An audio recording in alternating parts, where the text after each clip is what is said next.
Hello, কোথায় তুমি? ঘুমাই। দেখা করবো, বের হও।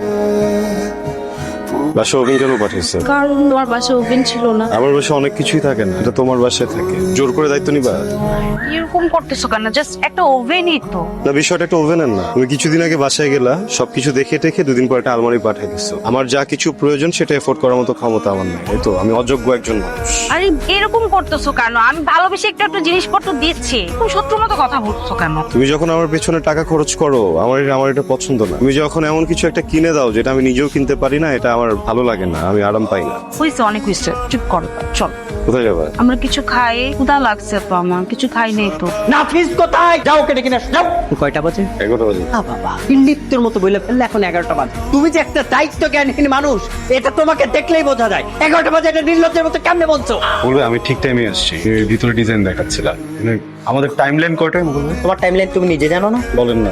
3টায়। এখন বাজে 11টা। আমার কাজ তো চলছে ভাইয়া, তাহলে আপনি চিৎকার করছেন?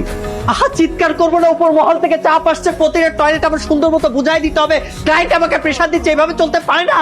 না বেশ, তুমি কিন্তু ফাজলামি করতেছো আবারও। বলবে আমি একজন ইঞ্জিনিয়ার, আপনি আমার সাথে এভাবে চিৎকার করতে পারেন না, আমি তো কথা বলছি আপনার সাথে। আহা, কোম্পানি চালানোর স্বার্থে যা যা করার দরকার সেটা তো আমাকে করতে হবে। উপর মহলের চাপটা আমি বুঝি, তুমি তো বুঝো না। প্লিজ আমার কথা একটু শুনুন, আপনি চিৎকার করেন না। আপনি যে লাস্ট শেফ টাশেপ কি জন্য বলছিলেন, এটা তো ঠিক না বলবেন ভাই।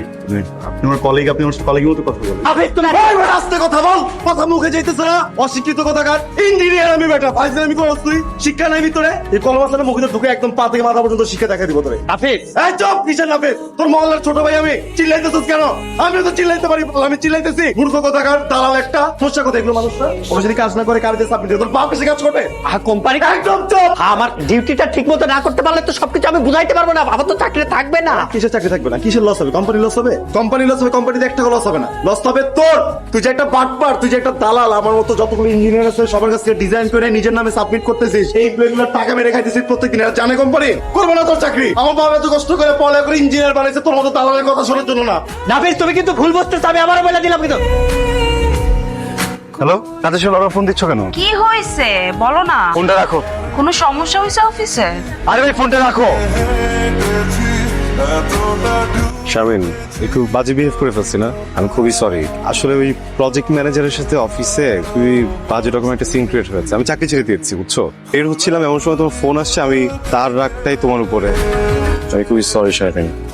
ভাবো একবার, একটা চাকরির জন্য অখাদ্য কুখাদ্য একজন বস এসে আমাকে যাতা শোনাবে, তদারকি করবে, এটা তো মেনে না যায়। আমি তো অ্যাটলিস্ট মেনে নিতে পারি না, তাই না? আমি কাজটা করছি কাজের জন্য, আমি যদি কাজই না করি কোনো কিছু দিয়ে তো আসলে লাভ নেই, তাহলে আমি কাজটা কেন করবো বলো? মন খারাপ তোমার? না, মন খারাপ হবে কেন? একটু বিরক্ত, কিন্তু তারপরও খুব স্বস্তি বোধ হচ্ছে, বুঝছো, যে ফাইনালি একটা সিদ্ধান্তে আসতে পেরেছে।